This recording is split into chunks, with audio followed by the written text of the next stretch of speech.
do something bad to us, we are going to do things to you that have never been done before.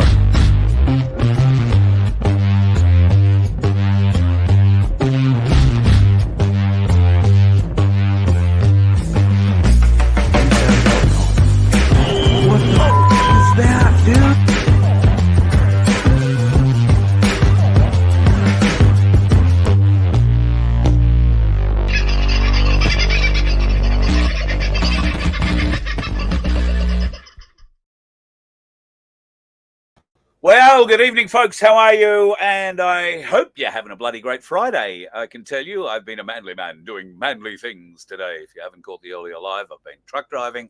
I've been chainsawing. God, if only I could be a lumberjack, I'd be okay. Some of you will get that reference. I hope you've come to the end of your week. Maybe it's not. Maybe you've got a bit more to go ahead of you tomorrow. I know I have, but... at any rate, it's nice to get to Friday and have the time to spend maybe with family, go out this weekend, catch a fish if that's your bent, maybe going four-wheel driving. There are so many wonderful things. It's going to be a pretty good weekend. In fact, it's going to be pretty warm, I heard, tomorrow and Sunday, particularly throughout the East Coast. So we've gone from, 2 freezing cold weeks to now I think it's 2 very, very warm weeks. So looks like summer's at least beginning or heading in the general direction. There's a visitor around here at the moment who is already complaining about the humidity, or not complaining, but just mentioning the humidity. What humidity? Not feeling any humidity at all, and I'm out there actually working in it. It's, yeah. Very, very weird indeed. So let's have a quick glance into the chat, see who was first in tonight. I think Angelina was first in tonight. She was. Hello, Angelina. I hope your weekend is going to be a good one. You're not going to go and get too socially excited and carried away. Chaos, nice to have you in. Dusty, Scotty T. Who else has found their way in? Oh, you guys are having a good chat all the way in. G'day, Tim. I've got to call you back. I'll do that in the morning, Tim.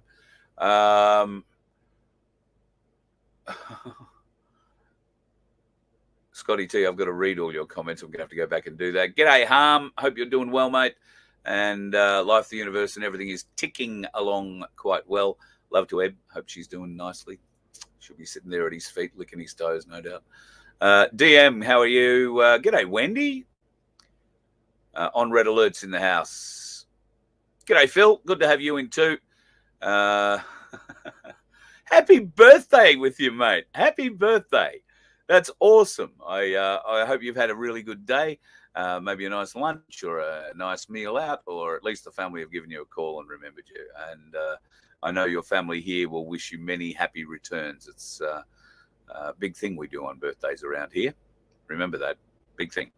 So, thanks, mate. Thanks for your support, and I hope you've had a wonderful, wonderful day. Scotty the News. Good to have you in too, mate. Oh, look at that. Vince Pannell is in the chat. Well, seems like the ideal opportunity to bring up the waiver himself. Hello, my friend. How are you? I'm good, mate. I must say it's quite a pleasure to see you sweating away there earlier today. I haven't made any sweaty videos in a while, but if you really want to see me sweat, mate, I'll make some chainsaw videos for you if you'd like, and you can watch my safety goggles fog up. I'm sure that'll look very attractive. Yes, well, there are times and whatever, but yeah, just caught you dump trucking around and playing Master Farmer. I thought that was rather interesting. Having actually knowing the area that you're talking about and where you're traveling, I'm going, okay, I'm glad it's him driving and not me. Right? Maybe I should set a GoPro up on the truck, on the front of the truck one day, and show you where I'm driving, what I'm driving in 10 ton of dirt at a time. You might be quite surprised. The property is, for the want of a better term, a goat track. It is real goat country. I think Vince would agree. The first time he knew he had to walk up to these showers, just from where I am, it's probably 50 meters walk, but it's up a fairly solid gradient. And of course, Vince has a few blood pressure issues, so we had to make sure that he got up there all right. He didn't wear himself up and down too badly. But hands up for me, that was me for the first month I lived here. Walking up to the shower or up to the loo up there, and I was determined not to be embarrassed by getting in the car and driving the 50 meters. So, I figured that was pretty. Yeah. To be fair, my blood pressure's fairly okay. It's the angina that gives me the hard time. Ah, right. Okay, there you go. So yeah. So well, the area that I've taken dirt from today, and I've done, say about 50 odd ton of dirt, 5 trips, is about as far away from this part of the property as you can get and still be on the property.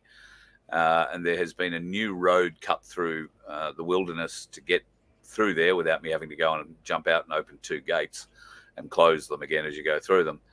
And that road is very rough and very, very well. Up until a week ago, it was 4-wheel drive only. We've now been able to get the big excavator down there, and it's compacted it a bit more. And today, look,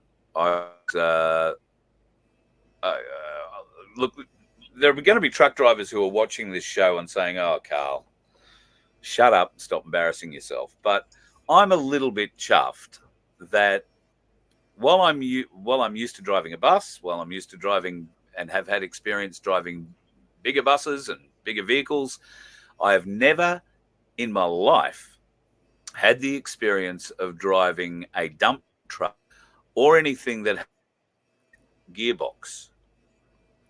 So for folks who may not be...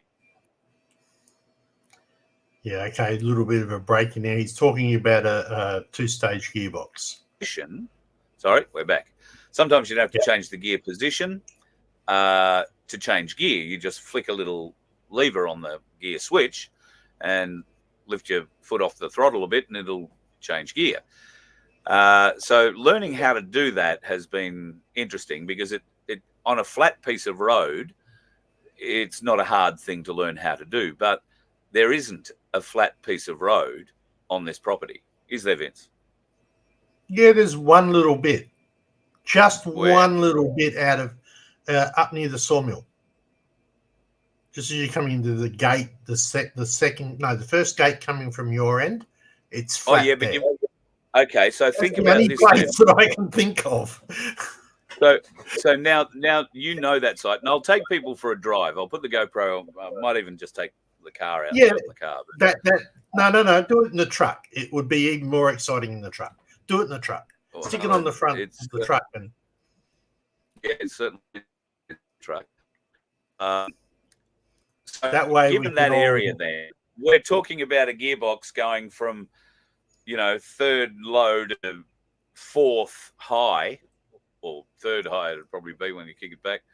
I'm going to be traveling at a very, very good rate of knots in that very small area of flatness that you're referring to. Thankfully, we've taken a few trees out of there, so I may not hit them, but I don't know. Yeah, the timber yard's looking really good. I'll need to get permission, but you're skipping off over the other side, and we can get to what you're going all the way down the hill with the brakes full on. Just sliding. Well, that's the other thing. The brakes on the truck are, for the want of a better term, grabby. Grabby, I think, is how I would describe them. In fact, if you put your foot on the brake while you're in first gear, it will throw you out of your seat. And if you're not hanging onto the steering wheel, you'll headbutt the windscreen. Just locks all the brakes up. So turns out there is an art to driving this vehicle. And thankfully, on the hills, it works out quite well. The air brake works. So you put the air brake on. I get around here empty in about low gear, low ratio third gear. First, second, third gear. Won't get much faster than that around here. And even when I've got a full load on, I'm usually first and second through the really hilly parts, but I can get up to third in one little area. So yeah, okay. I'll take you for a drive. Enough talking about it. I'll take you for a drive around it. We'll do a bit of that. So Guru is coming on the show tonight. I'll just try and send him a text to make sure that he got the. If I can find my phone. Yeah, while he's busy looking for his phone, there's been a couple of interesting things occurring throughout the day. Some stuff in Parliament that we'll talk about a little bit later. I got to listen to a bit of the Friday banter from Malcolm Roberts today, and the disgusting opposition senator, who I can't even think of his name, probably because it's not worth thinking about, but just the total amount of hypocritical bullshit that he put out, where he was labeling people on the other side of the bench as conspiracy theorists, far right, whatevers, right, without 1 ounce of proof, right? Just straight out labeling. And as he's talking, you will see him look up like this, like he's trying to imagine what he's going to say next that he can offend somebody with without stepping over the guidelines. Really in an insulting heap of doo-doo, this fella. He effectively shouldn't be representing his constituents, because as far as he was concerned, he was in charge and he is the boss and he knows better. Yeah, mate, we pay your salary. Whether we voted you in or not, we still pay your salary. So pull it in. Right? You'll find it. It's all over Telegram as well. So it's that's just my comment. I'm fed up with politicians saying they know better when they know nothing. It's beyond the joke. And the sooner they start listening to their constituents and actually listening to what we ask them to do, the sooner the better. And if they're not careful, they're going to find themselves needing to find another country to live.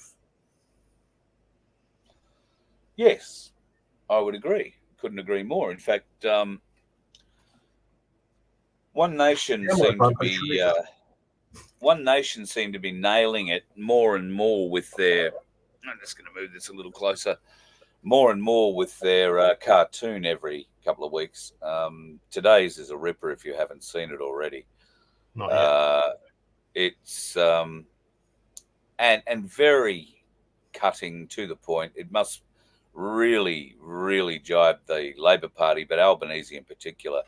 It just paints him in such a light. And the fact of the matter is, it's not an unfair light he's being painted in.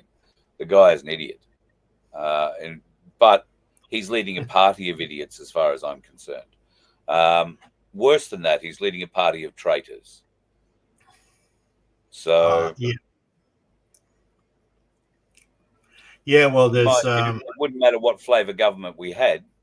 Whoever it was leading it would be leading a party of traitors under the current system. Yeah. Did you get a chance to look at Tim's last little thing that he did about 1973 and how they changed the wording in various acts? That was amazing. When Gough Whitlam took over something like 23 portfolios and he had somebody else take over the rest, and for 9 or 11 days or something, they had absolute control and changed everything. Yeah, all totally, whether you're going to follow the Constitution or not, but all totally against what's written in the Constitution, which makes pretty much every one of those laws is changed illegal. And there's going to come a day where these guys are going to have to answer, because the more we can get out, the more we can collab with other people, the better off we're going to be able to do. Now, I like Tim's approach, not everybody believes in the Constitution. Some are in Magna Carta, some are in this and that, but we need to pick a starting point. cement that, and then move forward from there. We can change stuff as we need to later, but we need to have a starting point. So, I would agree. And I before Guru comes in, he hasn't joined us yet. I want to thank so many people for the comments on Facebook, because I don't think I've posted them anywhere else, but I know you've posted them on the VOFHQ website. Yes, I have been out taking photos of the moon of late, and you can see one example of it behind us. Both tonight, Vince came on and he looked great behind us. I said, "Oh, I'm going to do that too." So that is the blue moon of 2 nights ago. It was a pretty poor night here to be out trying to take photos of what was, in fact, probably the second full moon or super moon. This is actually what you might have got if you had a good lens on your iPhone. If you had a really good lens, you might have been able to get that, but I doubt you'd get that. And I'm bloody positive you won't get that. So see the rock in the center of the crater in that one. Yeah, look, right in the center. I was looking at that and thinking, well, what is that? It looks like a spaceship, but it's actually, when you think about it, depending on whether you're a flat earther or not, that's the actual rock that impacted, that made that crater, because that rock that hit is obviously harder and more dense than the moon that it hit. So it must have been a reasonable size. But it's a really good shot, Carl. That particular area, you can't see it in that shot.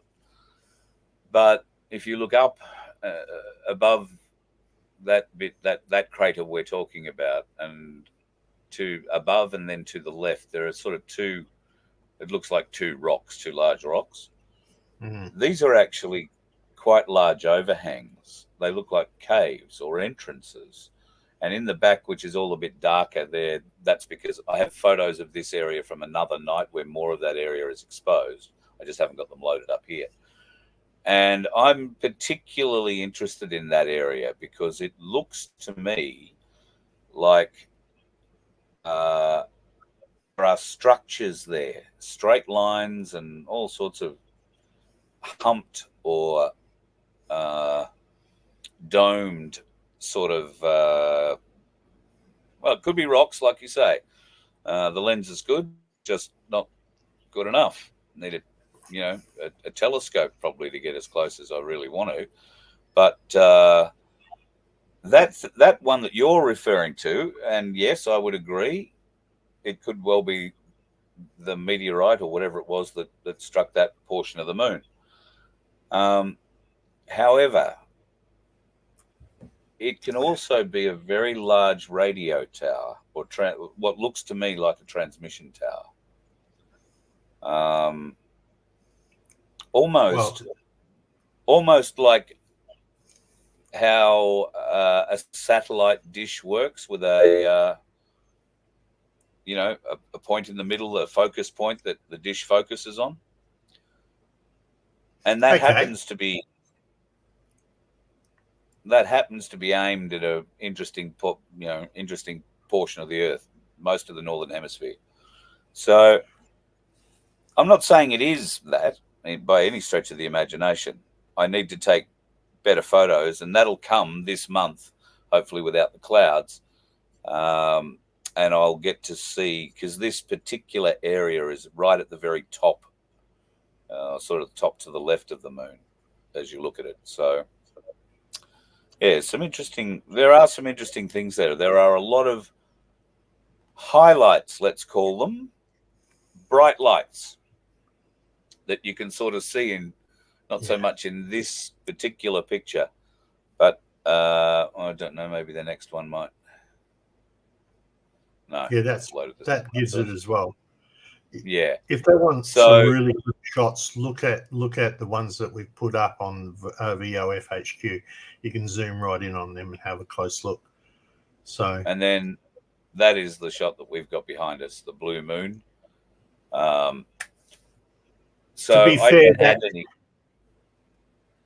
add any color to it. I just I pulled out one item in the adjustment on a very basic photo editor, and it turned blue. And I said, "Oh, good, I'll keep that," and went save.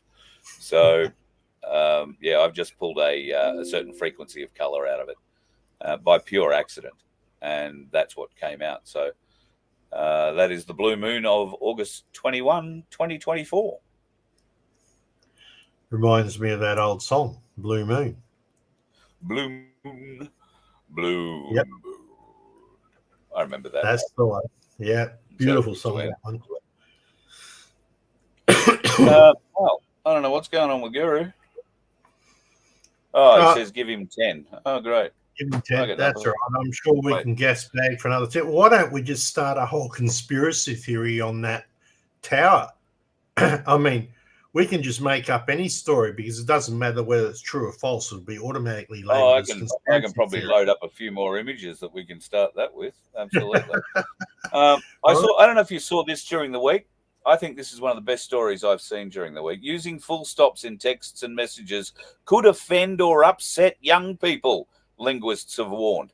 That's because the little fuckers don't know what they are. Teenagers and those in their early 20s, Generation Z, who have grown up using short messages to communicate, and any parent who has one of these little troglodytes understands that that's how they communicate, with short messages. Bloody grunt, moan, grunt, grunt. Communicate, short punctuate. Anyway, they've grown up using short messages to communicate, can see punctuation marks as a symbol of curt passivation. That's because they don't understand what it is. They're idiots. God almighty. Well, anyway, they'll read something into it that tends to offend them then. God help you if you offend them. No one ever died from offense, you know. Well, it depends anyway, on what type of offense it is. If it's a barbed wire, it might make you out. Yeah. The little darlings are just, I could get so upset. Well, I could care less. I tell you something I do care about. Monkeypox. That's a big thing coming to us soon, apparently. But I was shocked and dismayed to discover that monkeypox vaccine is available in Port Macquarie, and they're advertising for you. Now, I don't know, this might have been photoshopped. Penny was actually going to drive past and have a look and see whether or not this particular doctor's surgery did, in fact, have this up in the window. I haven't heard back from her, but she's busy this weekend. Interesting to find out if that is the case, because my suggestion there would be avoid at all costs. Yep, I would agree. I believe that this Mpox bullshit is just a form of extreme shingles that's been brought on by the jibbity jab. Now, that's just my opinion, but I've seen and had one friend experience a horrendous, in fact, the worst case of shingles Queensland Health have ever seen, and all after the jibbity jab. So, I don't know. Why are we all of a sudden talking about things that are essentially already recognized by most awake people and quite a few awakened of the medical fraternity? Why joke any credibility at all? And I hope people aren't. I hope you don't get it. I hope it doesn't come to you, but it's not going to come to you from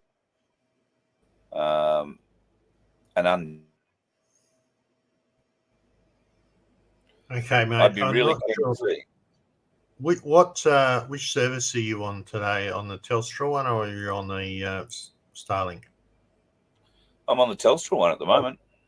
Oh, she's very spotty today. So I'm not sure why. Might have had something to do with the blue moon.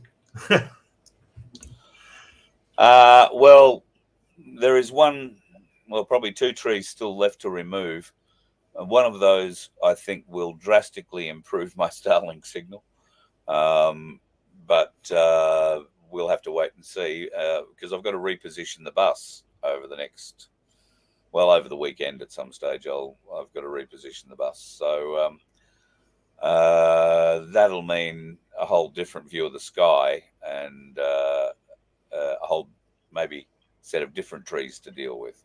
So we'll see what happens. It will be interesting.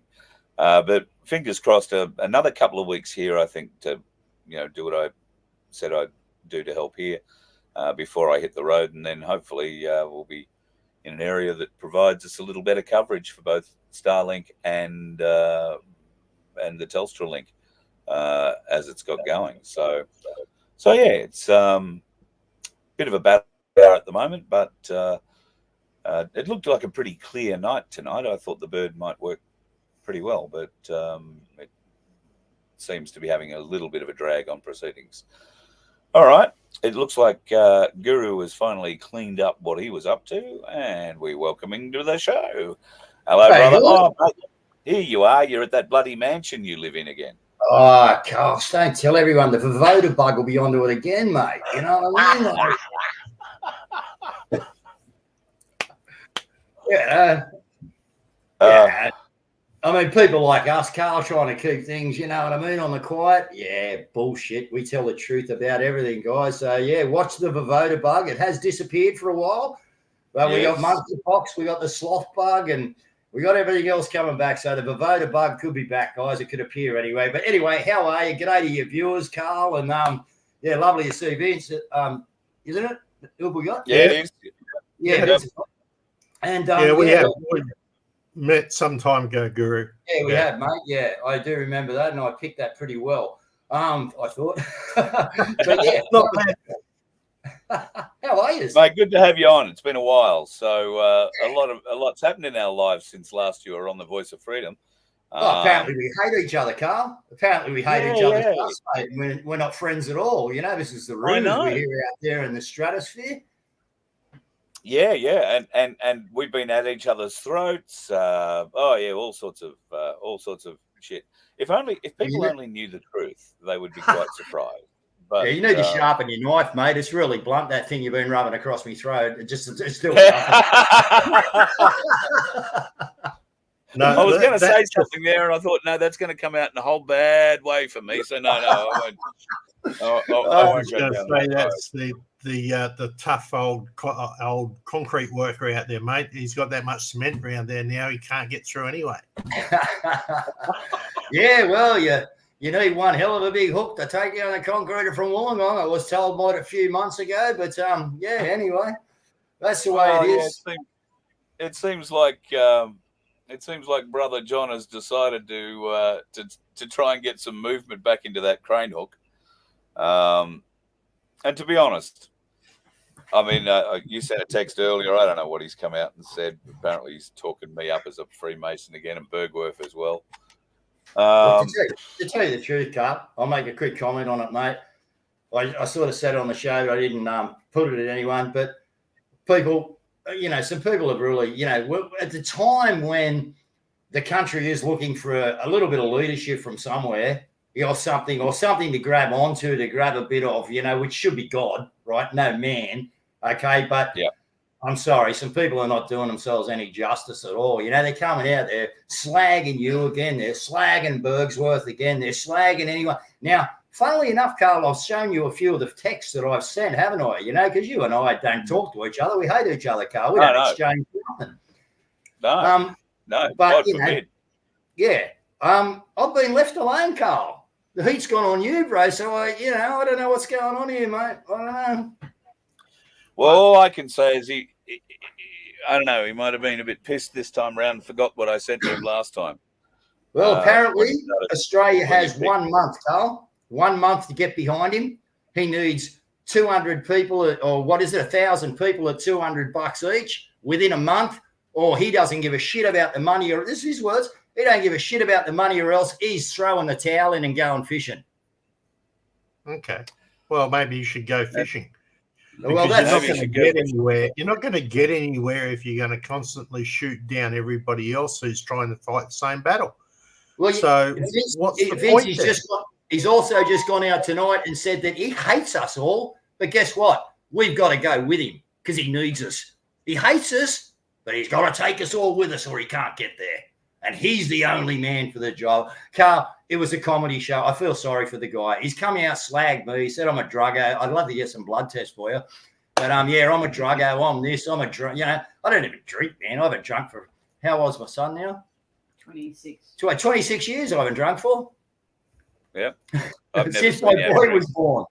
Yeah. So the challenge with this sort of stuff is that if you think about it, right, it's fine to say lots of things, but really where are you going to find a person's truth? And that's in their actions, right, in all fairness, because you can listen to somebody talk, but it's how they act, it's how they work out. And eventually their actions will betray who they really are. Right. And we see that in a lot of people. I mean, you were organising Camp Epic when I was there. Now, you think back to those days, they were magnificent. And you did a great job on that, mate. I have to appreciate it. But, you know, when people can walk around leaving their iPhones out on poles, charging, and nobody took them. No. Yeah, that was just epic. It's 3 o'clock mornings after everyone's been on the booze, having a beer. We've had the band there and that, not one fight, not one bad word. And by 3 a.m. in the morning, every bottle that was drunk was lined up perfectly, mate. Every cigarette butt was picked up. It was an incredible place to be. It was magnificent. It's a shame. I really wish I keep that. There have been so many times I've thought, no, I really wish I was there. And I'd only just started working for TNT Radio. And I offered to drive down when this was building. And I said, I'll find somewhere to camp. I'll, set myself up, do the show from there. And they didn't want me there. So maybe they were just looking after me because they knew what was coming down the pipe. Because if anybody thinks that TNT Radio aren't hooked in the background there somewhere, you are very sadly mistaken. It's a highly controlled environment. Something John Wilson might like to get on. I'm disappointed, not surprised, but I'm disappointed that John wants to start throwing things around. Now, it's interesting that he's calling for $200,000. I haven't told anybody the story and how all this, John Wilson and I were very tight for a while. And then all of a sudden, like Ricardo, he disappeared off into the nothingness. Has never answered a text, never answered an email ever since. So this is my wave, people. What are you waving at? Trying to get his attention. This is how I'm going to catch your attention so I can interrupt. What do you want to interrupt for? Well, sorry to lose your train of thought, but it's because you will tend to say your observations out loud, and sometimes that might put you on the wrong side of people. And I think that's what's happened with somebody with an ego. If you've got an ego, it's easy enough to get on the wrong side of an ego. So anyway, going back to John Wilson, is that the reason why he stopped talking to you? No, if you'd just shut up long enough, I'd have got to that. So the reason he stopped talking to me was because we were trying to raise money to buy a bus. John was very keen to go for a trip to far north Queensland. He was very keen for me to drive. I was happy to drive him there, very happy. Do it sleeping in a tent on the side of the road. Now, John went to work, found a friend of his who had a home, which just turned out to be just not quite suitable. So I went to work on getting, and I hadn't told John that I'd gone to work on getting this one. I told him for a reason, but we'll talk about that at another time. Eventually, when I did let him know, I rang him because in multiple conversations that I'd had with John, he had told me that he could put up his hand And overnight, he could raise $100,000, get $1,000 for 100 people or $100 from 1,000 people overnight. And he could do that. He had that power. And I'd never asked him to prove that to me. But when we were buying this, we got caught in the deal where we needed to spend an extra $20,000 that we weren't expecting to spend. And that was actually the money that we'd put into the budget to run for fuel for the year. So I rang him and I said, John, you've told me many times that you can put your hand up and you can raise $100,000 overnight. I said, will you help me find $20,000? No. Not even what do you want it for? No.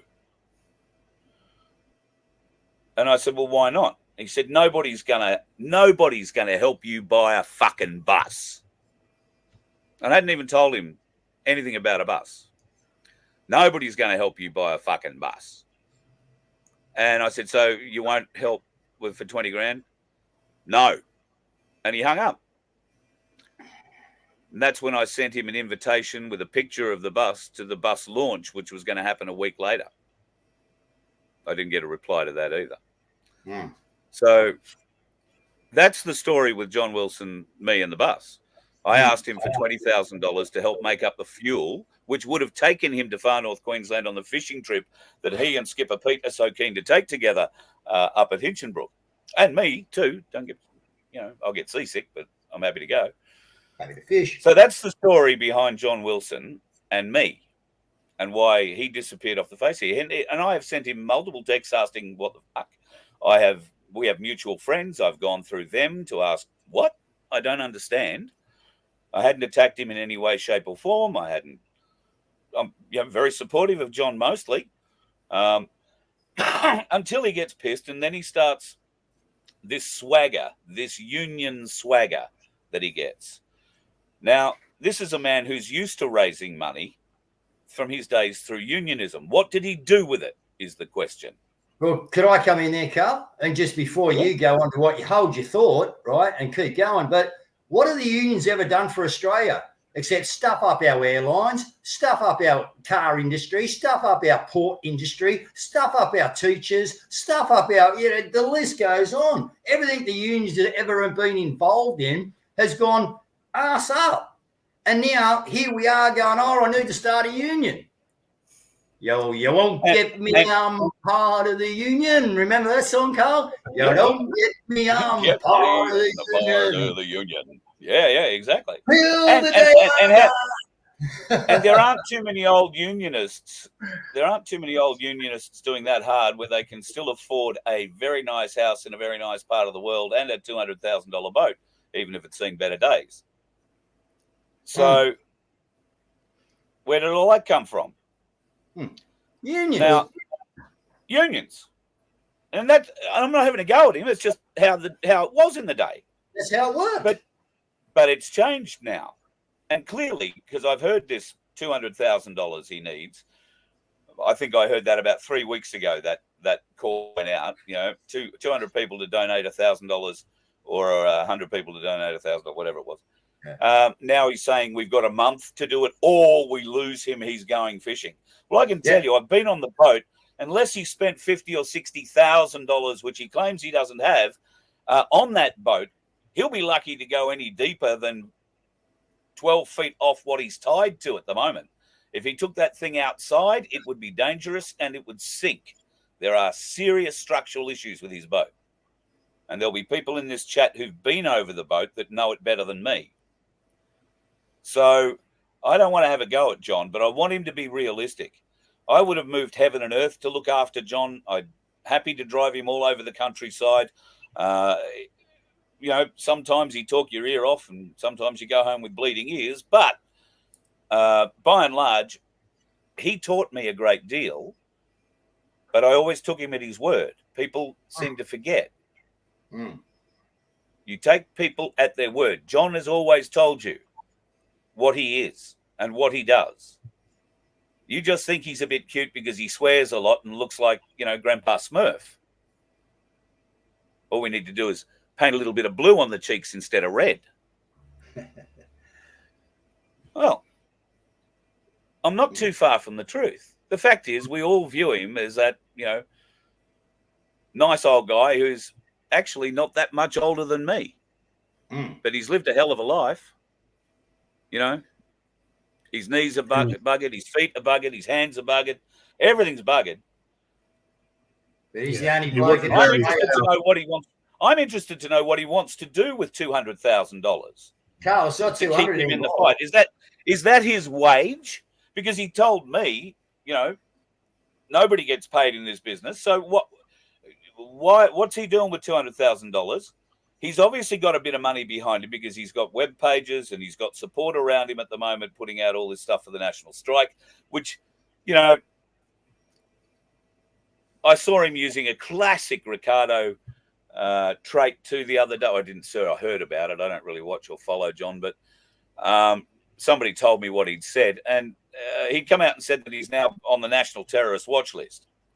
Yeah. Now, this is a classic tactic of somebody who is losing an audience. Yeah. Right? They make up a story that's, the feds are onto me. Terrorists, what? Why? Well, why? The 200 was the baseline, I think, to get this so-called union. And I don't know how anyone would actually want to get involved with the union. I just told you what the unions have done to our country. And, we got the CMFEU today or 8 hours ago has gone into insolvency or something like that. They've been brought down. You know what I mean? The CMFEU, we've got a show on, I think it's on Sunday night on 60 Minutes or maybe Spotlight, whichever one that is, Carl, but John Setker's on, mate. And from the adverts that I've seen, because I've been up the ranch here, trying to get better, mate, after the pneumonia I've had. So I've had a chance to keep up with the mainstream. Now, he's on Spotlight, I think it is, coming up this week, whatever night that's on, guys. Don't ask me. I'm not a mainstream man. But, and he didn't look very comfortable on their car with some of the questions that were getting fired at him. I can tell you what, mate. So they were going into it. 60 Minutes did a show on Setker about 3 weeks ago, and I urge people to go and watch it. He resigned the Friday before it went to air, and I'm amazed he hasn't been charged and isn't sitting in a jail somewhere waiting to appear before a beak and get sentenced, because he's committed some pretty atrocious acts by the look of it. And look, we've got them in every state. They're here in Queensland as well. And they've all got to be cleaned out. It's as simple as that. And I don't think starting with an old communist union organizer, it's not probably the first person I'd hand a check for $200,000 to and say, okay, go and fix this. Well, he said 200,000 won't fix it, but he said if he can get the 200,000, right? And I've heard keep him interested. No, well, apparently Bosey's pledged 50,000 people. All right, not money, but 50,000 people to back him up. That's what Bosey's pledge was off this show that we just sort of seen. I haven't got to that section yet, but I was told about it. But he's talking millions of dollars. He's saying 50,000 members he can pull in from the CMFEU like that because they're going down. They'll all come over and pay their $200, and we'll have 16 million, I think he was talking about, Carl. I mean, is this just a party joke? I mean, I don't know. Is he going to lift up his skirt and show us he's got rainbow undies? I don't know what's going on. Well, the maths doesn't work for starters. I think what you've just said. Yeah, the maths doesn't work. But I think what you've just said about Bosey's influence here is of paramount importance. Now, Rachel in the chat, Rachel Kyle, I saw her pop up saying, are you still on those American chat shows? I imagine Captain Kyle and associated others. Or has Bosey outed you from those? Now, Bosey will have... well, he certainly had some American audience, and he had a great Australian audience, but I don't think I'm going to let too many secrets out of the bag when I tell you that I am very confident when I tell you that the national membership for A1, unless things have changed dramatically in the last month, is less than 20. So where's he? Estimate. I beg your pardon? Well, so that would probably be a fair estimate. So I can tell you that Laura Lightworker has gone out, all right, and said that Ricardo just doesn't have time for the Australian audience at the moment. This was put out publicly in their little chat rooms, you know. Oh, Ricardo just doesn't have time for the Australian audience at the moment because he's just so needed with his military knowledge overseas at the moment. What bullshit. Ricardo's military knowledge would extend to how to pack a fucking truck and get it from point A to point B in the least effective manner. That's what Army logistics does. I don't know. Hey. I know nothing about it, but this is what, you know, this Laura Lightworker or whoever she is, you know, was put out there because, you know, Rick's not being, people have been going, where's Bosie? Where's Bosie? You know, oh, well, Rick's just that big. They need him over in America and in an international audience because of his military prowess and his knowledge. So it may be true, but I mean, hang on. I don't know if it's true or it's not true, and I'm not here to bag him out, but I mean, isn't your backyard your first base? Yep. If the Americans thought they could send him back in here to be our leader after he'd gone over and convinced the Americans what a great bloke he was, they're going to see their leader have the first civil action in Australian history against them. Because I know the people of Australia would not accept him as a leader. He had the opportunity. He failed to communicate. He failed. Not the people. He failed. And his very, very tight, limited team, of which you were part, Guru. But you failed. And there is a reason for it. And you fail from the fucking top. And he fails because of communication. He cannot communicate. Why? Because he gets found out. Well, that's simple. Yeah. What I've seen. Then he sends an attack dog like John Wilson out as a spy for him and thinks I'm stupid enough to fucking not realize it. And you know, I'm happy to play the game. I've been playing that game for 40 years. So yeah, which is something that you need to work on, my dear young friend. Right? It is. Because it can sometimes get you into a little bit of trouble. And look, we got to go forward as a country here, Vince. You know, I mean, we really do come together. Yeah, exactly. we got to come together. But that won't. You won't get that through dictation. You won't go to get that by telling that your group that you can't do this or you can't do that, and you know you must do this and you must. We've been told what to do. That's why we're in the shit that we're in, because we're being told what to do. We're being dictated to, and everyone's going, "Oh, okay, we'll go along with it." Yeah, okay. Until we're into a spot now, everyone's against the wall, and you're going, "Holy shit!" You know, now our own people are dictating to us. So, you know, I think the Australian people just need to galvanise, you know what I mean, and come and stand side by side, link arms. We know what we need to do. We need to remove ourselves from the beast. Okay, the beast is the killer. The beast is the new world order. Okay, we refocus, get onto that, right? Yeah, there's corruption everywhere, all right, but we need to refocus, guys, all right, and know that our enemy, right, is the cabal, the new world order. Forget anyone else that's putting shit on, like, you know, they want to do the Carl tonight. Carl and Bergsworth, the fucking mate. Well, they're calling you Masons because they got nothing else to do. You know, this is when you can tell people to get into the bottom of the barrel. Yeah, show me the proof. I'm sick and tired of your name calling. All he's doing is doing what Ricardo Bosie did, and it didn't work for him. If John thinks it's going to work for him, well, fucking good luck. Because if you can find an ounce of Freemasonry in me, my friend, you're doing better than me. Well, I asked you to share your goat, and you said you didn't have one, and I couldn't find one. I'm surrounded with 50 goats up there, they're my friends. And we have a great relationship, even though I feel a bit uneasy about their little square eyes. It's there's something about goats, but anyway, you'll get used to that. Yeah, and this is not it's not supposed to be right. Go. But we've got lots of various freedom groups that are out there. Various things like we've got the Voice of Freedom here and the Freedom Broadcasting. We've got Truth Seekers. We've got you. With all of these groups now, some of us are not. We don't marry up 100% in what we believe in, but we all do believe in one thing, and that is that this country and this current the world is basically screwed unless we do something about it, right? So really, we have to take our little petty shit, throw it out the door, and combine on the big stuff that counts. Right. So if we have a disagreement between, we should do this or we should do that, is it relative to the big picture? No, not really. It's just us squabbling. Well, then too bad. Throw it out the door. And let's concentrate on the good stuff, the stuff that's going to unite us and put us together.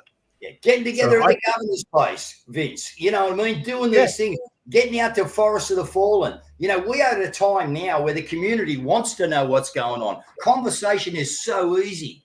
You know, it's time to grab your mate next door who you've actually talked to and he knows what's going on and actually put your arm around his shoulder and go, mate, let's take a walk down the street. We got a few houses to knock on.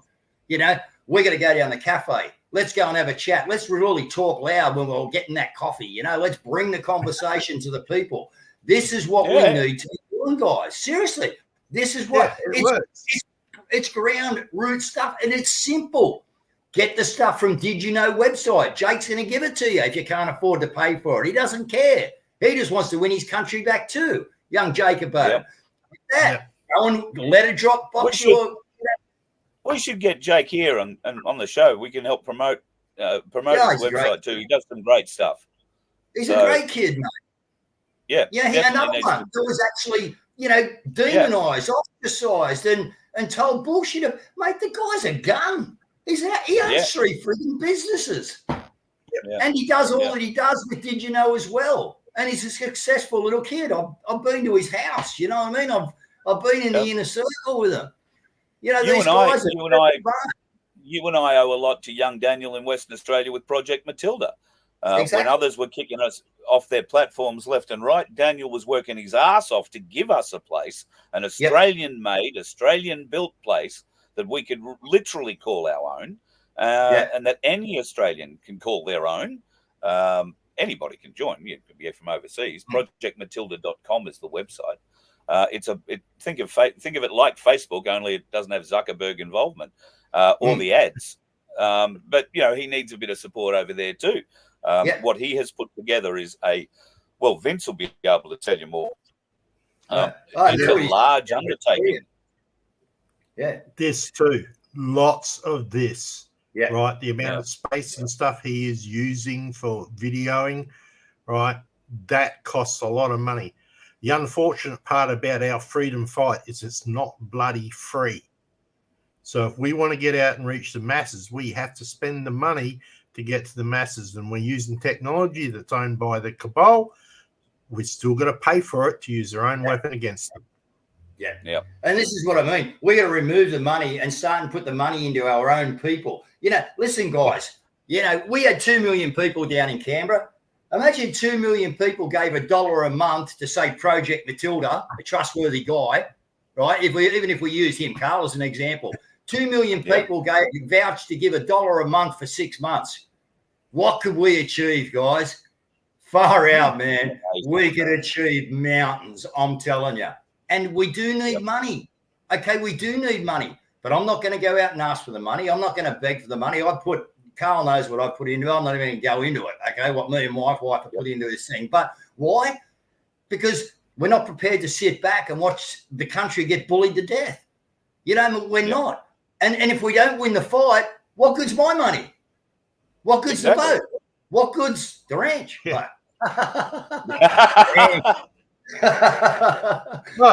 I'm serious. One we haven't gone to yet. yeah, that's the one. Yeah, but no, I'm serious, guys. You know, we can take it off the beast at $1 each a month, and we can come up with $2 million. Now, you can't tell me that you can't afford $1. Yeah. You know, and you're right, Guru. Everything costs money. Vince will tell you I don't know exactly, but we spend $200 or $300 a month just keeping the website and everything else going, don't we? A little bit more than that. Yeah. Well, we pay for our own website. We got 2, and I'm about to launch another one, Carl, for another reason for the Australian people. That who's paying for it? Me and Mel. No one else. You know. And we You know, we get put people out. in to help us because we can't pay wages to people. Quite rightly want something if they're going to give a lot of time, and it does require Yeah. behind the scenes contributor or something like that. Love to have you, as long as you don't want to be paid and you're happy to take direction on what we need. But hence the reason he loves me so much. Time. Yeah, well, and just on this note, can I tell you that our first contributor to FBN is this bloke sitting in the corner here, Vince, who has put together a fabulous story on FBN. I would highly recommend that people go over to FBN Media on YouTube and check it out. And you've done well, mate. Congratulations. So really, I just literally stuck a camera in front of that and the information session for my place and recorded it. So, but we've got a couple of other bits and pieces coming up along, and and this is something that you'll be able to contribute to too, Dave. So the whole idea of the Freedom Broadcasting Network is so that we can get all of these people to come together, right? A bit like Maria Z's stuff and whatever, but with multiple contributors. Yeah, and people have got one place then to go. I'm not everybody's cup of tea. You're not everybody's cup of tea, but they all know they can go to one place and find me or find you or find somebody else and the cup of tea they do like on it, whether it be Maria or whether it be Truth Seekers or myriad of others that are in the offing at the moment.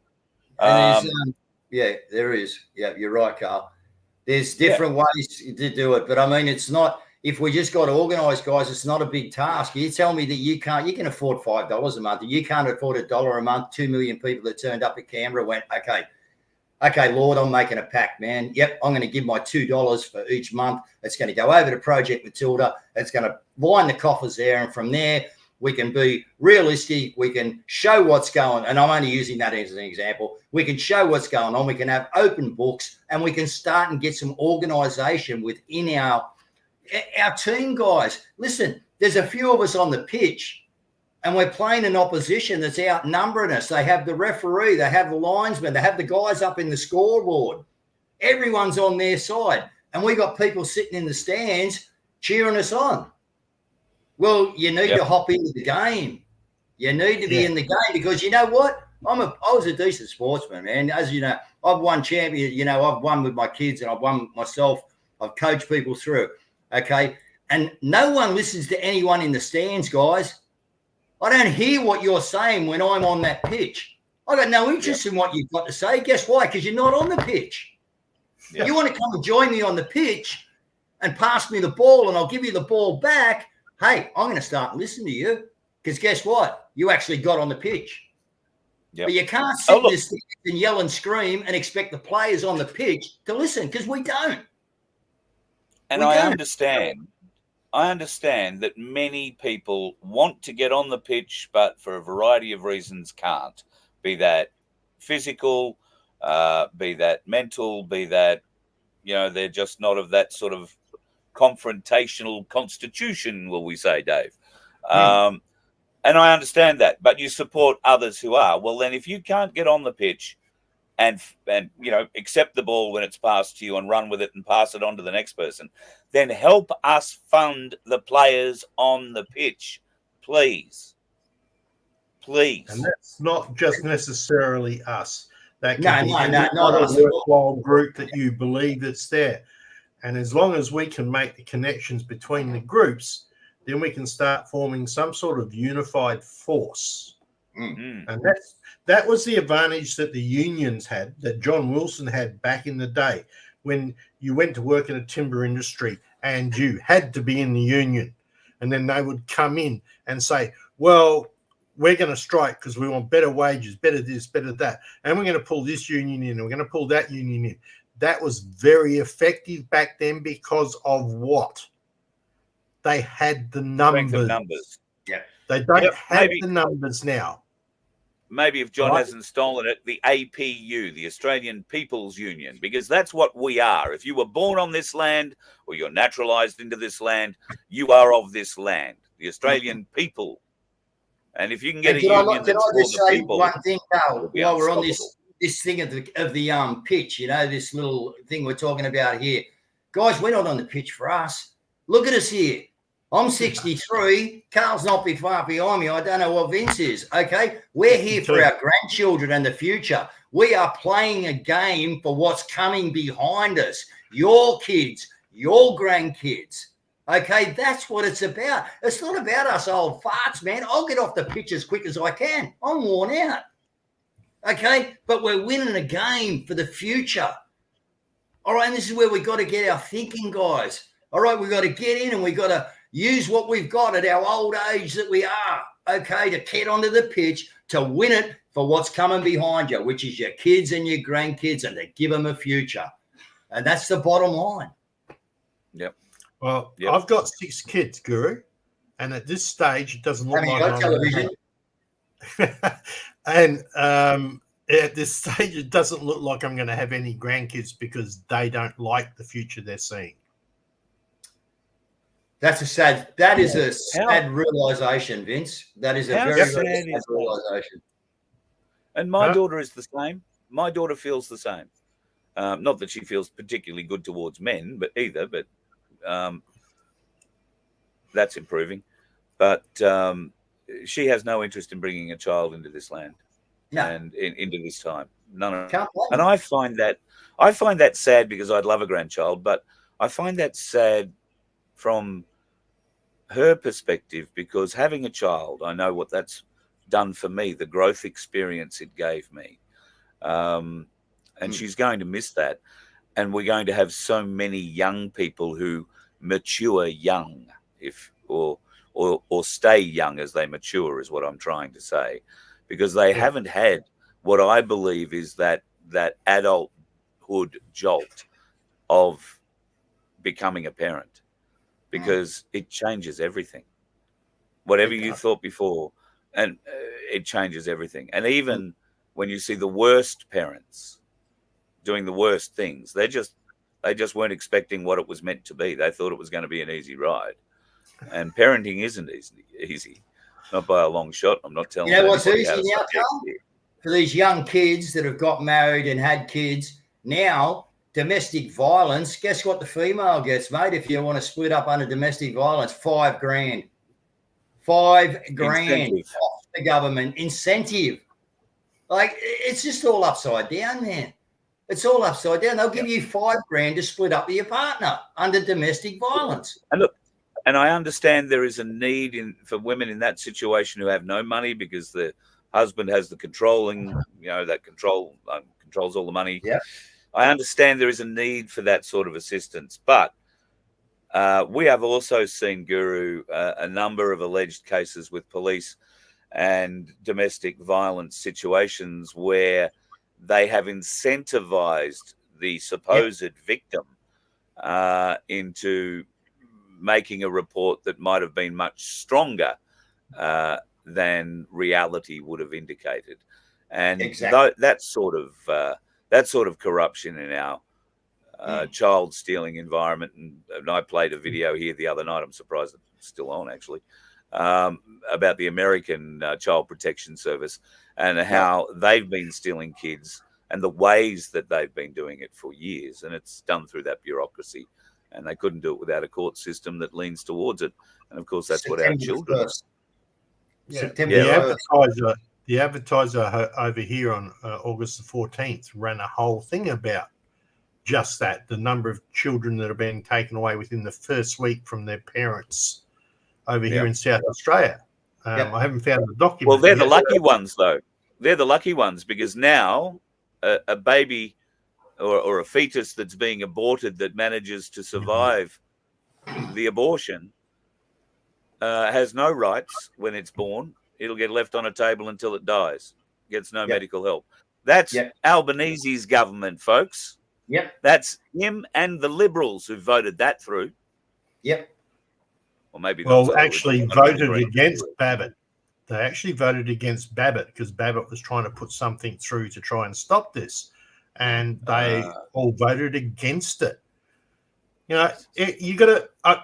as much as I don't like the politicians, because 98% of them are lawyers, let's face it, we're at a stage now where we've got people from various parties who have crossed the floor to vote for what is right for their constituents and what is right for humanity. So you've got the One Nation people, you've got the Liberals that have crossed it, like Rennick and Antic, right?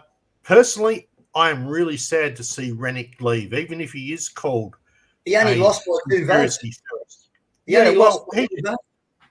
He needs to stand independent and see if we can get him in.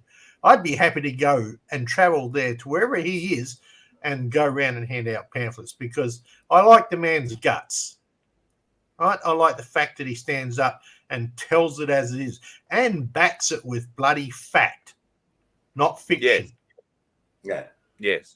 So, sorry, I'm just getting on my soapbox. No, look, we've all got these soapboxes, and you would be surprised, Vince, how close all these soapboxes are. You know, because none of us want to see any of this stuff. You know, we are decent human beings. We are hurt by what's going on. That's why we're in this fight, you know, because we know it's wrong. It hurts. We see families getting hurt. We see the cabal just ripping us apart, you know. I've seen families just be divided so hard, man. I've seen people who I know, not in my family, but people who I know quite well. When that $5,000 incentive come out, the conversation between the two of them was, how are we going to set this up and still stay together? And they've gone to it, and they've picked up the $5,000 and achieved it, and they're still together. You know, it's open incentive to make people be dishonest, to lose their moral compass. This is all by design, people. And the sooner we stop this beast, we stop the design of what they are doing to us. Yeah, one of the biggest things that I think is fear. Yeah. Now, I'm going to ask you a question. Carl, do you fear what's going to happen to you in the future? Guru, no. Do you fear what's going to happen to you in the future from our government, from anybody?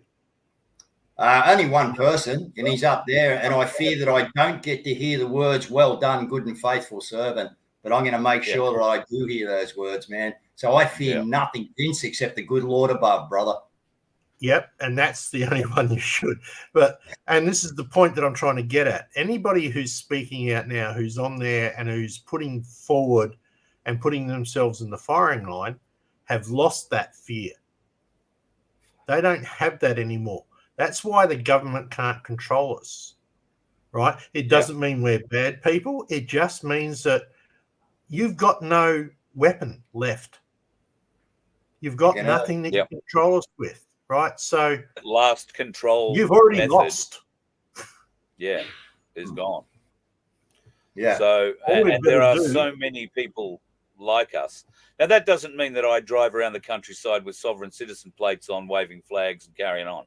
I don't wave it in their faces. I don't carry on and provoke. You want to correct that but statement, I am in their face.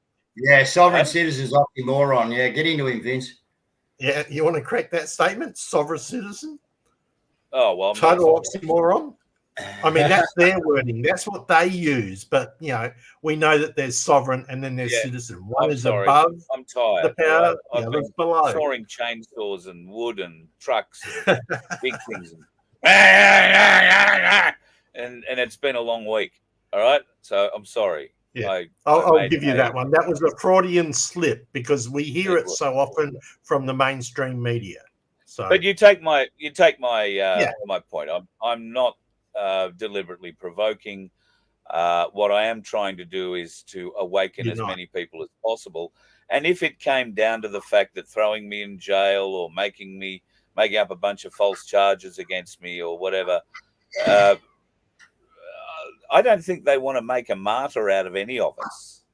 You know, look what they did to Simeon. Yeah. Okay. They managed to get him Russian citizenship.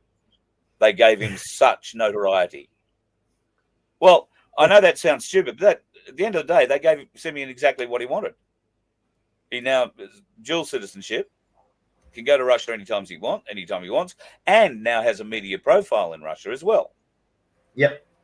And Putin's opened the doors, mate. Anyone who wants to go and like Russia, come on over. Mate, I have the application. Have you? You've actually got an application sitting there. They're going to. I'm going to have somewhere to live. So yeah, we'll have to wait and see. By the way, you got to go and watch that green room that Commo John was on the other night, because he's told the Russian that he might be coming for a bedroom next to the Russian in the Russian consulate. Now, how's that? Hey, the man who's going to fight till his last breath is already organising his seat in the Russian embassy to run away like a big friggin' sook. Was that said in jest, or was that? No, that was serious. That was serious, really? Man. Okay. Yep. Huh. Well, the people have lost the plot, Vince. They've lost the plot. Well, take them like their word, and they will tell you what they are. And I don't know.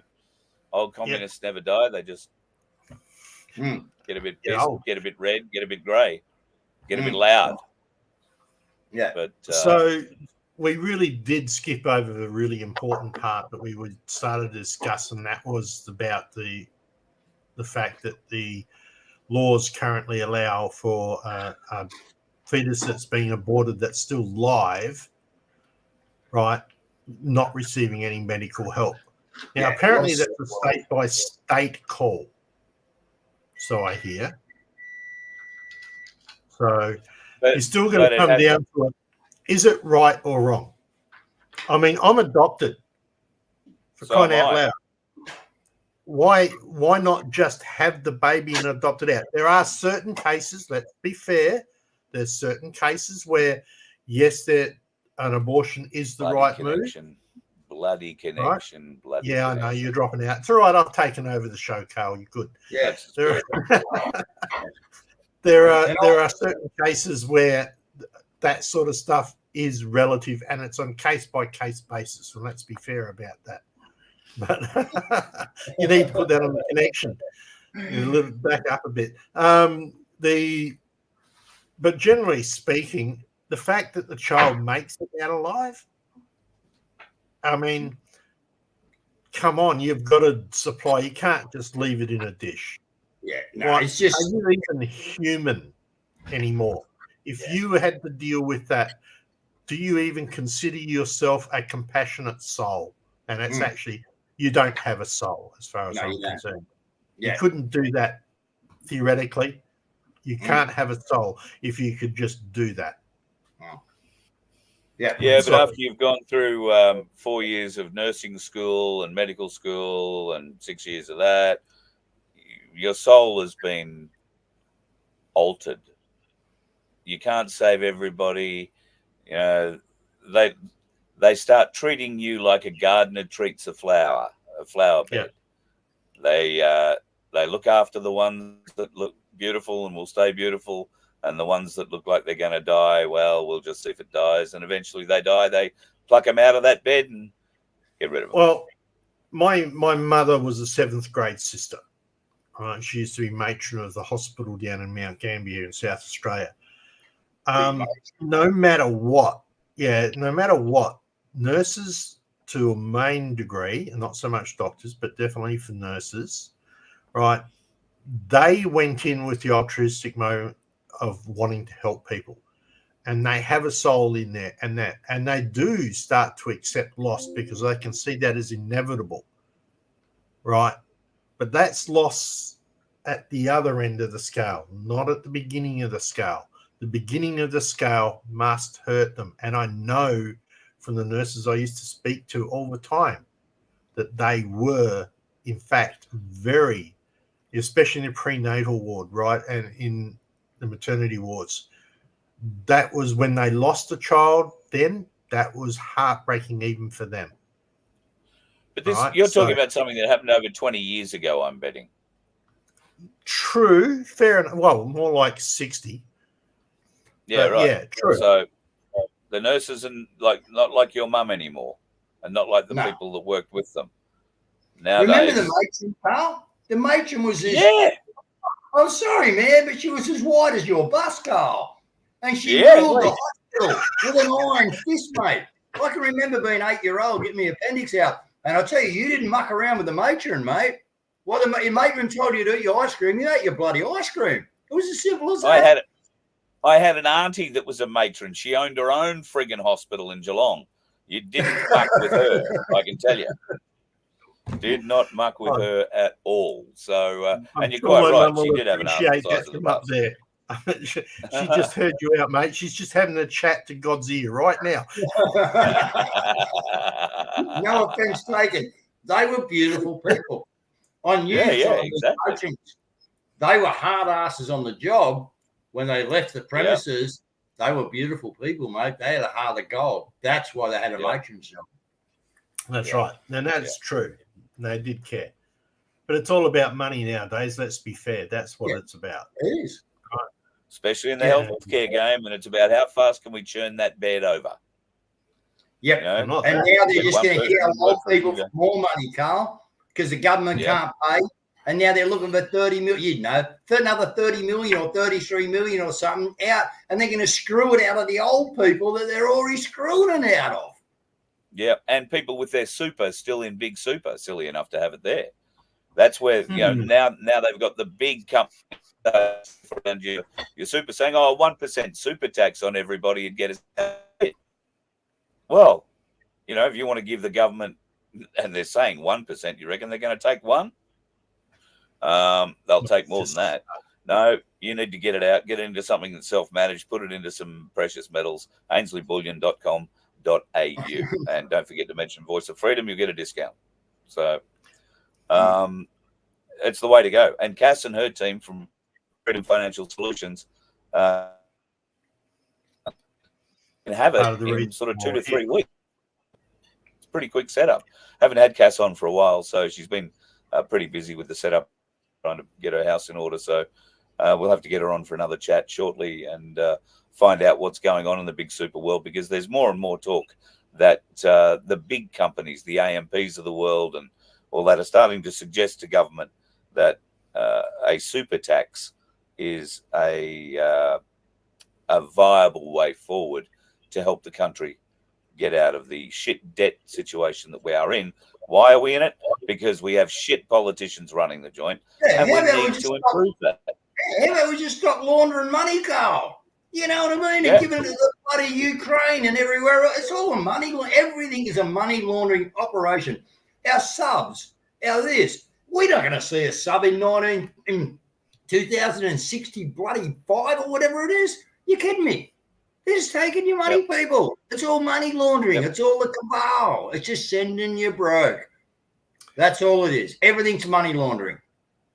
And I've got to say, I'm a bit disappointed, because I've been calling out for months now for anybody that wants to stand up and put themselves up in the community as a wholesome type, somebody who's interested in developing community, both the local, the wider, the broader, the state and the national community as a whole. We need to have a force in Parliament.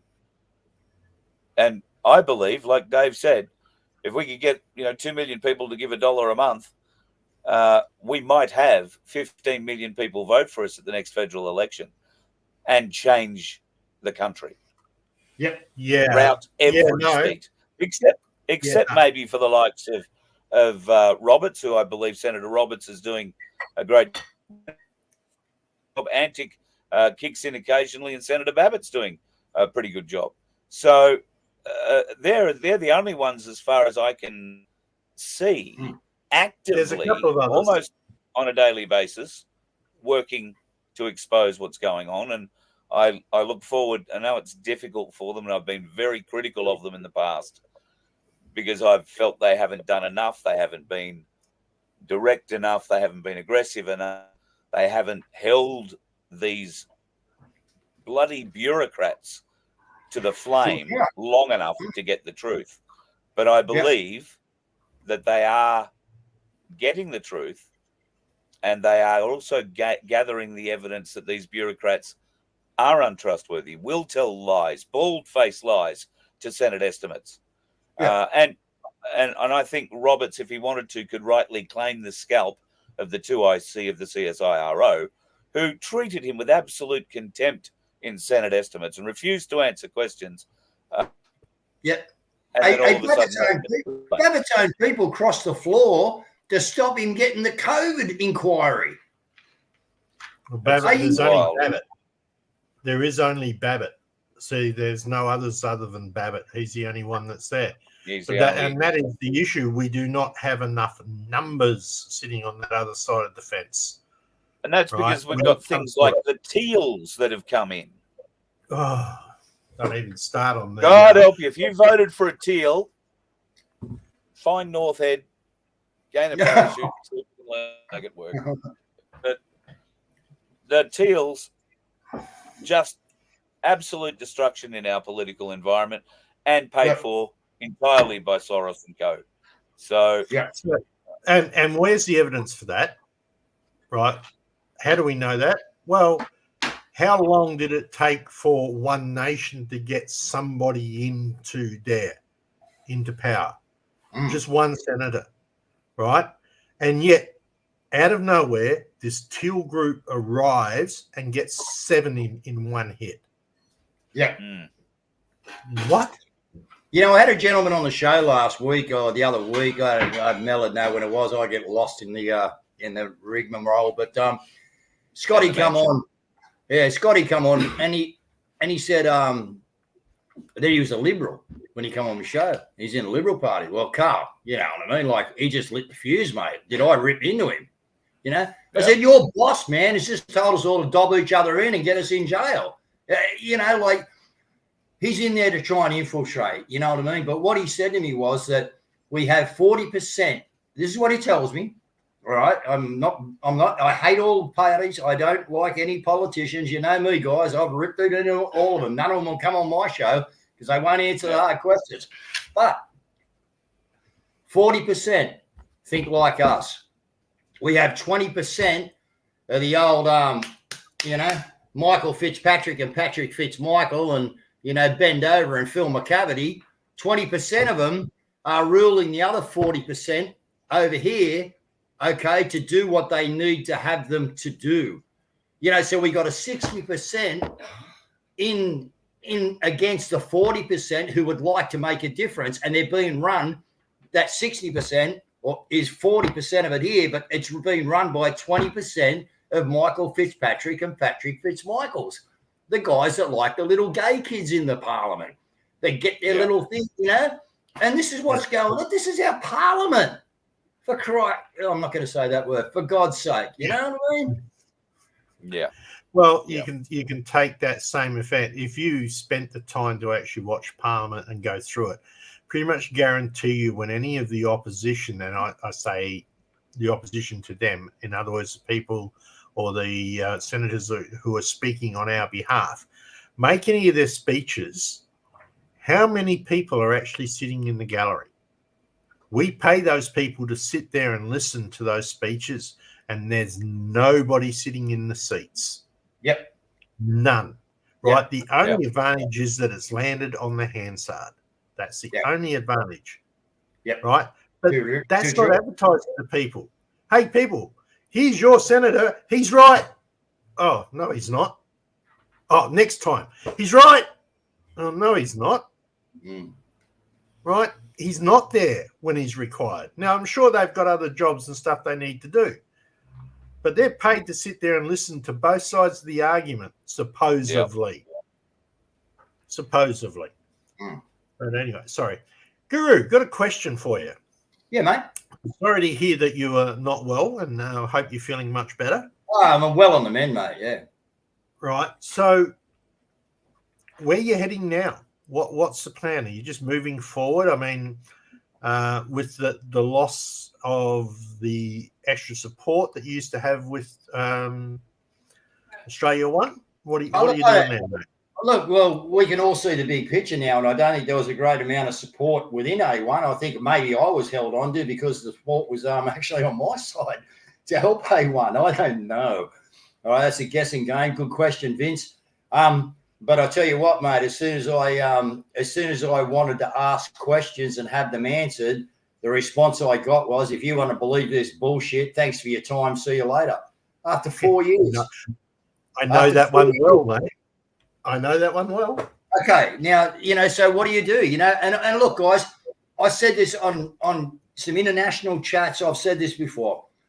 If I wasn't the type of guy I was, I probably would have, we'll use my diary as an, I would have picked up the corner of the carpet, all right? I would have swept that little one about perjury and me and my wife and 4 other friends under the carpet to head forward, okay, for the betterment of Australia.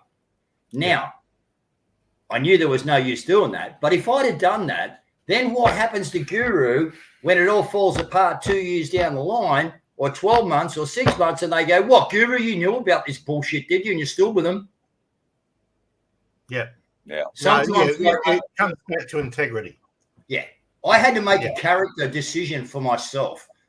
And that actually stood on the things that Rick likes to cock on about, which is morals, ethics, and, all the rest of it. Well, sorry, but I had to stand in mine. You know what I mean? And I had to stand in mine because that's who I am. I stand by truth. Okay? Excuse me. Am I a rough Christian? Am I a rough diamond? I'm probably the worst Christian out there. Okay? But I'll tell you what, I'm a Christian that stands by the truth. And I stand by, I fear nothing but not to hear the words, well done, good and faithful servant. So if I'd have put myself in that position, be prepared for Australia, let's say, to pick up the carpet, sweep it under and say nothing, who am I doing good? No one. No one. So the truth had to come out. Unfortunately, I was the one put in the position. Now, 6 other people come out and done that. Once they saw me getting hammered and that, you know what I mean? Boom. They were straight out there. Guru, let us take the heat, man, because we've got the story. Okay, and we want to tell our story, and we've never had the chance to tell our story because there hasn't been another time when maybe it was at a position where these people would be believed in what they said. Okay, so again, this was all not my timing. I didn't want anything to do with it. I would have liked to sat in the background and just not made a decision. Okay, but it comes a time in your life, guys, where you got to make a character decision. Now, the people in the US are saying to me, you're one ballsy dude, man. How big are you, Guru? Oh, I'm 66 kilos when I'm on weight, you know what I mean? And I'm 5'7.5". And you were willing to take that dude on? Well, I didn't want to. I really didn't want to. Yeah. But I wasn't going to bend my character. And I was given no choice, as my wife just said to me then. Hey, man, could I ask you some questions? Because this went down and I've got the proof to say that your other half is lying. So here's the proof and here's the documents. Oh, you want to believe that? Bullshit. Thanks for your time. See you later. Phone gone. Communication cut. Well, I mean, we don't need to go over that. That is past, but what's the plans for the future? The plan for the future is to stand in my truth and to stand into the truth of Australia, right? And that is, we're in trouble, guys. The New World Order is coming down on you like a ton of bricks, man. They know it. They know we're in disarray. They put us in disarray. Okay, they got pressure on you from every direction, man. This is a thousands of year plan. Okay, and it is now coming to the fruition of what are you going to do? What are you going to do? Great question, Vince. What I'm going to do, I'm going to stand in my character. I'm going to stand in my faith in God. And I do believe, I come out on my show the other night. If you didn't see a show 2 nights ago, Mel, where I put out a bit of a 17-minute rant at the beginning on a Bible verse that God gave me. Now, I didn't give the Bible verse. God told me to open it. I'm sitting on the lounge over there going, far out, Lord, I'm confused, man. This is doing my head in. Can you give me some direction, Lord, on what's going on? He said, open that. And I'm at the ranch, all right? I didn't even know there was a Bible here. I looked over and I went, and he went, open the Bible. Okay. Where? Open it. Bang. Where do I go to? Shadrach, Meshach, and Abednego. They're right going into the furnace. Okay, but Jesus stepped into the furnace with them. There's only 3 men in the furnace. And who was it? Nebuchadnezzar. Now, who was he the king of? Babylon. Where are we now? We're fighting Babylon. Times of Babylon. Okay. So that was a word that was given to me from God. You don't randomly open up a Bible to Daniel 3, okay, and get the story of King Nebuchadnezzar for no reason. And the reason is, people, is because that was a message that I was meant to put out, that you are. If you think you can walk through this furnace without being on the wrong side and we're sitting on a fence, you're in trouble, man. You're going to get zapped. You're going to get burnt up. Okay? You want to walk into that furnace like we all have to do, and that's what the New World Order is. They're bringing the heat down on you 7 times hotter than what it's supposed to be. Well, if you're not going to put on the protection that the good Lord gave you, you're going to get hurt. So, Vince, to answer your question, I'm going to walk forward in the armor of God, and I fear no man, and I'm going to push this point until something breaks. It's as simple as that. But I won't be on my knees. I'll be on my feet. I've never bowed a knee. I missed my dad's 92nd birthday in the hospital. He's done all those stories yet. But anyway, I couldn't see my dad on his 92nd birthday. Now, I could have if I wanted to bow a knee. Yeah, I know what you mean. I wasn't prepared to bow the knee, mate. Neither was my wife. Yeah. Right. And for all you people out there who may not be Christian or of other faiths, bits and pieces, it still comes down to your own personal character in the long run, right? Yep. And the more of us that can get together with that type of character, the better off we're going to be. I don't know, Carl, have you got any questions you want to raise or anything else that you want to bring to the forefront? Because I stole the show. I think we can do this again, Carl, because I got to get off pretty soon, mate. I don't want to cut you short or have any conversations, but I think we could really open this conversation up into, we're, pretty intelligent people here. We're not the smartest googs in the, but guess what? We've each got our lane. Carl's in his lane. I'm in my lane. I stick to it. Okay, my lane is a news show. Depicting what the mainstream media is saying on the television, right, to what I can show you is happening behind the scenes. Carl does his gig. Vince does his gig. Michael from Cafe Locked Out does his gig. He tours the country. You know what I mean? And he interviews people. We've got someone else doing their gig. Guys, we've all got to be in our own lane, doing what we're meant to do with our own skill sets. But we've also got to be united on the freeway.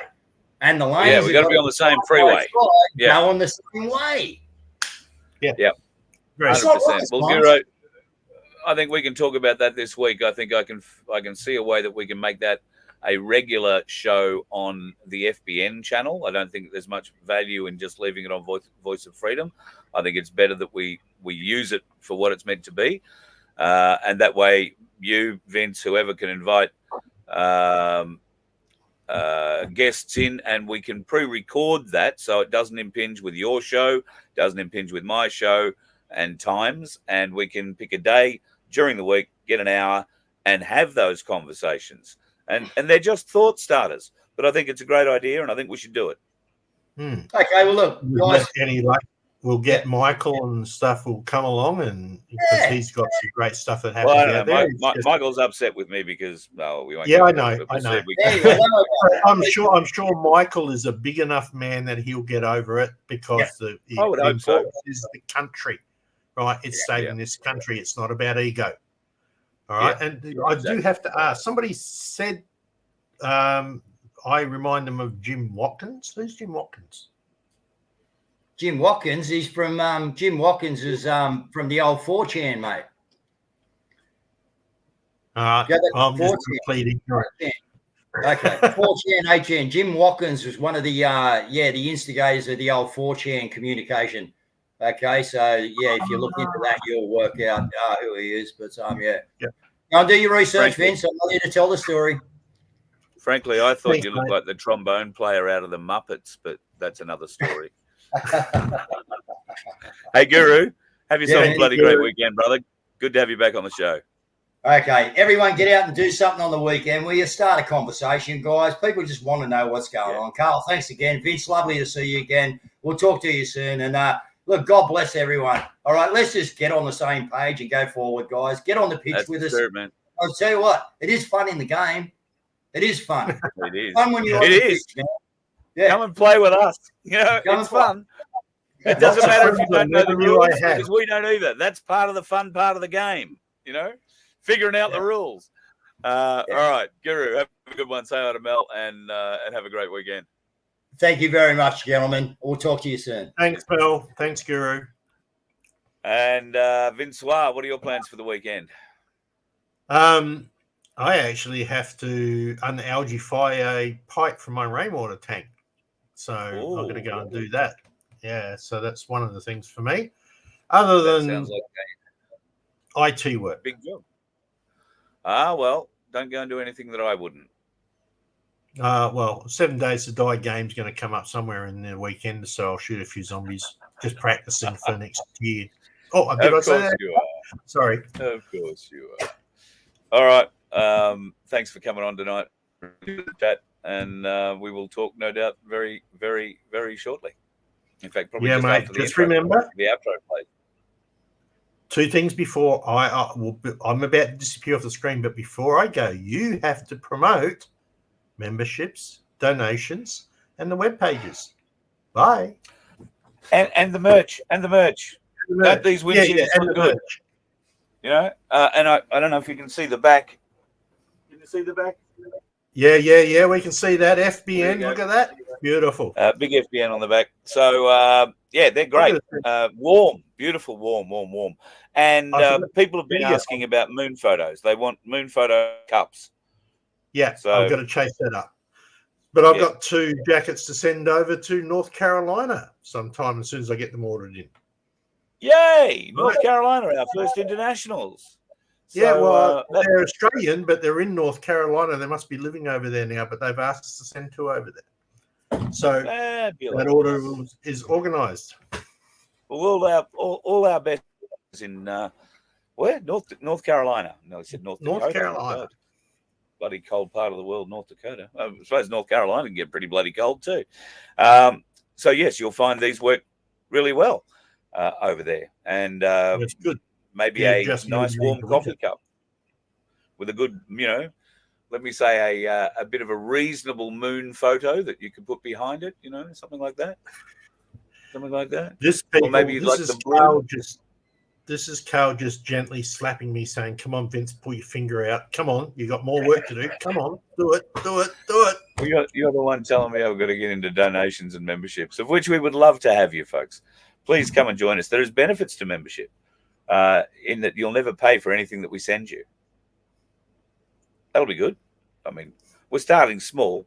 There will be other members' benefits, competitions, for instance, which are in the offing, but more about that at an appropriate time.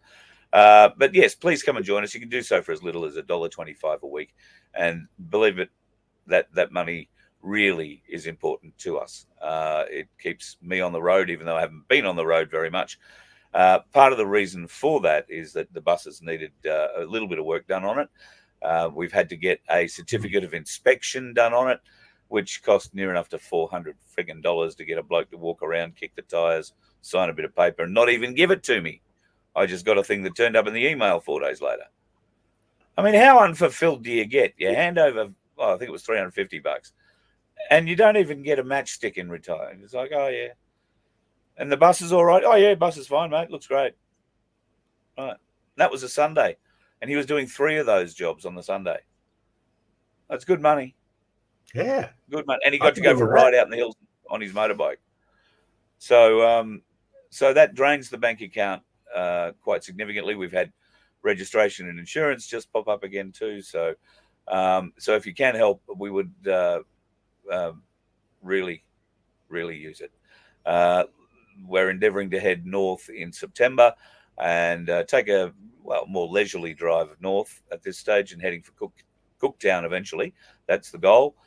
Spend a couple of weeks maybe up there, certainly a week, maybe a week, 2 weeks, and then head back down again in time for the Big My Place event in Victoria, which is happening at the end of November and into December, 29th, 30th, 1st and 2nd. No, 1st of December. 2nd is a Monday, and that's when everybody's leaving. So you'll be there for that one too, won't you, Vince? Yes, good. Thank you. It's been wonderful as you've stopped talking. It's about that time where you should give us the obligatory "I'm going to bed now." Thank you. Vince says good night, folks. as do I. Have yourself a fabulous weekend. Don't go and do anything that I wouldn't do, which leaves you practically open to, well, more than it did this time last week, because I honestly didn't expect to be driving a split-shifted dumpster by the end of this week, and it proves that not all dickheads are on roads. You let one ant stand up to us, then they all might stand up. Those puny little ants outnumber us 100 to 1. And if they ever figure that out, there goes our way of life. It's not about food. It's about keeping those ants in line. That's why we're going back. Does anybody else want to stay? Let's rock!